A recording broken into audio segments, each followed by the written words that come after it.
Olá amigos, este é o segundo vídeo aqui da série de explicação de amplificadores. Eu vou usar sempre este esquema aqui, um esquema simplificado, um esquema simples que vai permitir introduzir aqui uma série de conceitos. No vídeo anterior falei do ganho de malha. Agora vou falar das etapas de amplificação do amplificador e introduzir aqui o tema de transcondutância que ouvimos falar e por vezes não se sabe o que é. Então eu vou falar sobre a transcondutância porque é importante também aqui para o ganho do amplificador introduzir transcondutância, senão não se consegue fazer aqui a explicação. Bom, em termos de amplificação de sinal, de tensão, este amplificador que temos aqui é um amplificador de dois andares. Tanto o andar de entrada, o input stage, como o VAS vão amplificar a tensão. Normalmente associamos mais a amplificação aqui ao VAS porque é Voltage Amplifier Stage. Mas o par diferencial também amplifica. Às vezes fica aqui um bocado esquecido, mas este andar é muito importante para a amplificação de tensão. Bom, para introduzir aqui a questão da transcondutância, o termo advém dos modelos de sinais fracos. O que é que são modelos de sinais fracos? Nós temos o amplificador a funcionar num determinado ponto de funcionamento, temos a corrente de bias, temos as correntes que circulam aqui nos transistores, a corrente até de bias também aqui da saída. Todas essas correntes colocam o amplificador a funcionar num determinado ponto de operação. E mediante as correntes em repouso dos transistores, eles vão ter ganhos diferentes. Isso é muito importante. Bom, para analisarmos aqui este circuito e termos uma ideia do ganho, se olharmos, por exemplo, aqui para este andar, o andar que chamamos o VAS, como é que ele funciona? Em cima temos uma fonte de corrente DC. DC porque está sempre a drenar a mesma corrente. Portanto, podemos até calcular a corrente está aos terminais. Portanto, temos aqui 1.4, ok? Cai 0,7 aqui neste transistor. Fica 0,7 aqui na resistência. 0,7 a dividir por 100 dá 7 mA. Esta corrente está sempre aqui a ser drenada por este transistor. E depois, este transistor aqui de baixo, em repouso, ele vai, portanto, quando temos 0 volts na saída e está o amplificador sem sinal, vamos ter aqui também 7 mA. Okay? Porquê é que temos aqui 7 mA? Porque o par diferencial vai estar aqui no controle e vai colocar aqui uma tensão que garante, portanto, temos aqui 0 na entrada, vamos ter 0 na saída. Depois hei de falar do offset, hei de falar das questões do offset aí noutro vídeo. Mas pronto, temos 0 volts na entrada, vamos ter 0 volts na saída e há de estar aqui uma tensão que mete uma corrente aqui igual à corrente que temos lá em cima e não há corrente a circular para o andar de saída. Portanto, este andar aqui tem ganho unitário, ok? Tem ganho unitário, temos aqui um sinal à entrada, vamos ter esse sinal à saída. Ele não tem ganho de tensão. Mas este andar tem um ganho de corrente, funciona como um buffer. Portanto, se tivermos aqui uma resistência de 8 ohm, vamos supor que o beta aqui é 1000 da montagem, o beta da montagem, não é do transistor. O beta aqui desta montagem é 1000, teríamos o equivalente a ter aqui uma resistência de 8 kΩ. Ou seja, 8 kΩ. E podíamos eliminar, em termos de análise aqui do circuito, como isto tem ganho unitário aqui, poderíamos eliminar este estágio aqui, colocar aqui uma resistência e ficávamos só com estes dois andares. Agora vamos perceber como é que funciona aqui a amplificação de tensão. Aqui temos uma corrente que está sempre a ser drenada e aqui embaixo temos uma corrente em repouso, tanto igual à corrente que temos aqui em cima. Neste caso a tensão de saída é 0. Se este transistor entrasse ao corte aqui, esta corrente toda ia fluir aqui para a resistência, 7 vezes 8, 56 volts aqui, ok? Se este transistor aqui aumentar a sua corrente, vai drenar os 7 mA que vêm de cima e mais um tanto aqui da resistência. Por exemplo, podia passar para 14. significava que vinham 7 de cima e tinham que vir outros 7 da carga. Ficávamos com menos 56. Agora, como é que vai haver aqui a amplificação? Nós vamos ter aqui uma variação de tensão, aqui na base emissora deste transistor, que vai nos dar aqui uma variação de corrente. Ok? E aqui é que entra o termo da transcondutância, porque o transistor ele está num ponto de funcionamento, portanto o transistor ele não tem uma característica linear, ok? A relação entre o VBE e o IC é algo exponencial. E nós temos o transistor aqui num ponto de funcionamento que tem um determinado VBE e tem um determinado IC. E agora, estamos a assumir que vai haver aqui uma pequena perturbaçãozinha em torno do valor que ele tem aqui, pode ser 0,7, 0,6, 0,65, e vai haver aqui mais e menos 10 milivolts, uma perturbaçãozinha muito pequenina aqui, que vai criar uma perturbação de corrente. E essa variação de corrente é que vai para a carga e vai fazer, portanto, aqui a tensão variar. Então, o que é utilizado para analisar o ganho do amplificador até as respostas em frequência que vimos no último vídeo, é feita uma linearização do circuito. O que é que isso quer dizer? Que para um determinado ponto de funcionamento, vê-se as correntes que temos nos circuitos, ok? E depois vamos assumir que vamos ter apenas pequenas variações, ok? Em torno do ponto de funcionamento, que nos vai dar também pequenas variações de corrente. Isso resulta, esta análise de sinais fracos é feita a partir de um modelo, que é o modelo incremental, que é isto que temos aqui. O transistor é representado desta forma. O modelo não está completo, faltam aqui as capacidades parasitas, mais uma resistência de R0 aqui de saída. Mas... Bom, temos a base, o emissor e o coletor. E o que acontece é que temos aqui uma corrente, a corrente de coletor vai ser dada pela transcondutância, este GM é a transcondutância, vezes uma variação aqui de tensão, vezes um VBE. Onde reparar que este VBE, este BE está em minúsculo, este está em maiúsculo.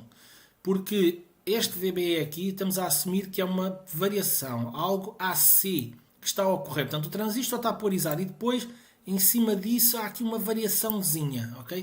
Que vai dar uma variação de corrente. Reparem que ele tem 7 mA, mas isso não interessa nada para a carga. O que interessa é a variação que depois a diferença vai para a carga. Então, temos aqui a transcondutância, que é algo que transforma esta tensão na corrente. Ou seja, a corrente que temos aqui, este I, é igual a este GM vezes VBE, ok? Isto foi só para introduzir o conceito de transcondutância que vem do modelo de sinais fracos. Na realidade, nem todos os amplificadores funcionam com correntes muito estáveis nos transistores. As correntes podem variar consideravelmente. Por exemplo, este amplificador que não tem aqui espelho de corrente e tem resistências, vamos ter aqui uma variação de corrente maior do que teríamos se tivéssemos aqui um espelho de corrente, por exemplo. Ok, agora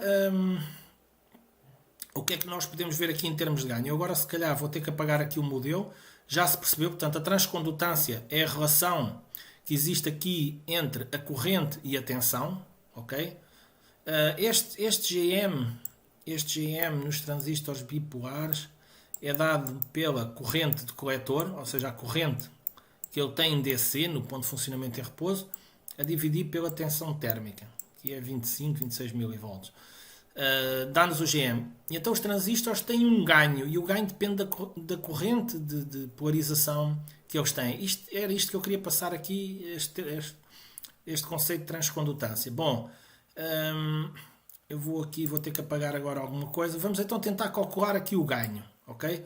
Vou deixar aqui o modelo incremental, só para termos ali o GM e percebermos. Vou apagar aqui a parte de cima. Ok, então o que acontece aqui é que a diferença das correntes, este ΔI aqui, é o ΔI que vai para a carga. Então, a nossa tensão de saída vai ser igual a RL. Aqui vou chamar RL, estes 8 kΩ vou chamar RL. Este RL é a impedância de saída vezes o beta. Aqui portanto, temos aqui um fator multiplicativo daqui. Isto é aproximado, ok? Bom, e agora este ΔI vai ser o quê? Nós já vimos que o I seria a transcondutância vezes a variação da tensão aqui entre base e emissora. Então, eu em vez de escrever aqui um ΔI, vou escrever já GM, ok? GM, VB, aqui não está muito bem, mas pronto. VB4, que é do transistor 4, ok? Portanto, daqui para aqui houve uma amplificação de tensão. Reparem que este termo aqui supostamente será uma constante.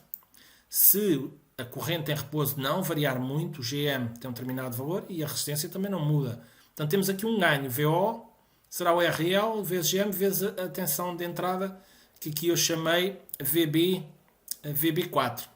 A tensão de base aqui do 4. Atenção que não estamos a ver a tensão do 0,7. Estamos a falar em cima do 0,7. Portanto, o 0,7 poderia ser o valor DC aqui. E em cima, portanto, aqui é o 0,7, ok? E agora, em cima do 0,7, vamos ter aqui uma perturbação. É disto que estamos a falar, ok? Só nos interessa a variação de tensão e a variação aqui de corrente que depois provoca aqui tensão. Bom, então agora, mas como é que é? Esta tensão aqui tem que relacionar essa tensão com a tensão de entrada. Vou ter que apagar aqui mais um bocadinho o esquema. Como é que nós relacionamos isso? Bom, aqui o par diferencial, que normalmente não se associa a que tem ganho, mas tem, fala-se muito no VAS, não se fala no par diferencial, mas o que acontece aqui é que também neste transistor ele também vai ter o seu GM, ou seja, vai converter aqui esta variação de tensão em corrente. E essa variação de corrente nesta resistência aqui vai dar o ganho daqui para aqui. Portanto, nós vamos ter que, vamos chamar aqui, não, aqui já temos, aqui é o VD4, não é? Aqui é o VD4. Aqui é o VI na entrada. Ok, então nós sabemos que o nosso VD4, depois substituímos isto ali na equação de cima. O nosso VD4 vai ser igual a quê? Vai ser igual ao VI. Aqui vamos ter que dividir o VI por 2, porque estamos a considerar, por exemplo, que esta entrada está à massa, porque estamos só a ver o ganho de malha aberta. Íamos ter aqui a resistência incremental deste transistor e a resistência incremental deste transistor. Esta fonte de corrente aqui, como tem uma impedância de descida muito elevada, não é considerada aqui no circuito. Então, esta tensão fica atenuada por 2. Não vamos entrar aqui em pormenor, eu depois posso fazer outro vídeo sobre isso. Ou seja, é a tensão de entrada dele, vezes o GM do transistor 2, ali era o GM do 4, que é o GM do 4, ok? Vezes R2. Ou seja, o que é que nós temos aqui? Temos aqui o ganho, a tensão de saída aqui VD4, será igual à tensão de entrada sobre 2, vezes o GM deste transistor 2, vezes R2. Se eu agora substituir ali em cima, fico com a seguinte equação, VO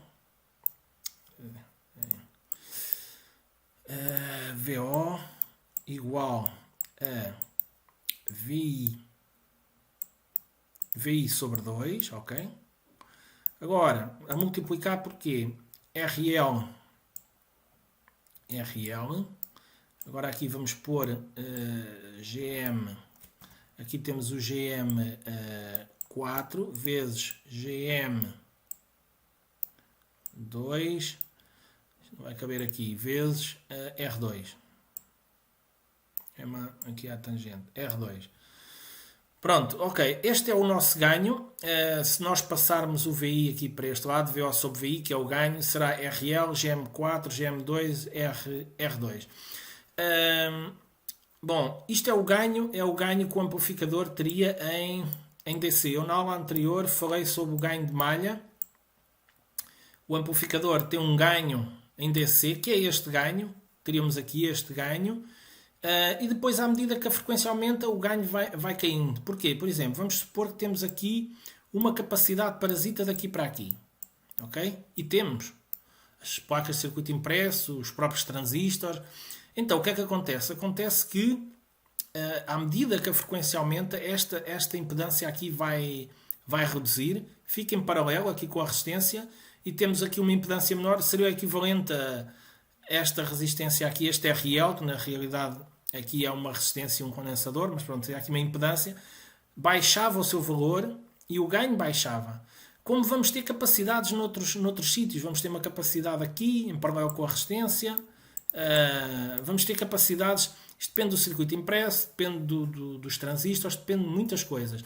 E agora nós podemos ver aqui, ok, então se eu quero um bom ganho para que o amplificador tenha uma THD reduzida, consiga rejeitar ruídos da alimentação, uma largura de banda, tudo, aumenta aqui os GMs, nos transistores, transcondutâncias, nomeadamente aumentando a corrente, só que depois, aumentando a corrente, tem outros problemas. Os transistores vão aquecer mais, vão dissipar, vão ser precisos transistores para potências mais elevadas, transistores maiores, com mais capacidade.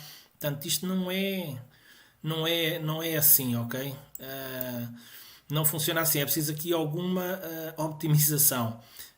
Podemos ver que nós podemos tirar ganho de um lado e meter no outro, podemos tirar ganho, podemos ter aqui uma impedância menor, temos que ter mais ganho aqui no par diferencial. Portanto, isto é aqui um trade-off entre este ramo de amplificação e este, se quisermos pôr o par diferencial com menos ganho, até linearizar o circuito, com umas resistências aqui, que se costuma ver as resistências de generação, que linearizam, e é bom, só que isto baixa o ganho da montagem, ok? Porque agora já não é aqui o GM, já é outra coisa diferente.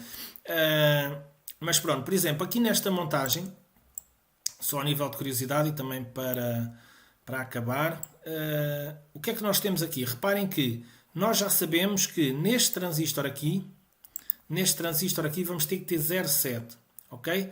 0,7 mediante a corrente que passa aqui, ok? Para dar 0,7 vou ter aqui uma resistência. Isso está-me a definir aqui o ganho. Ou seja, a corrente que passa ao GM e a resistência, isso está-me a definir aqui logo o ganho.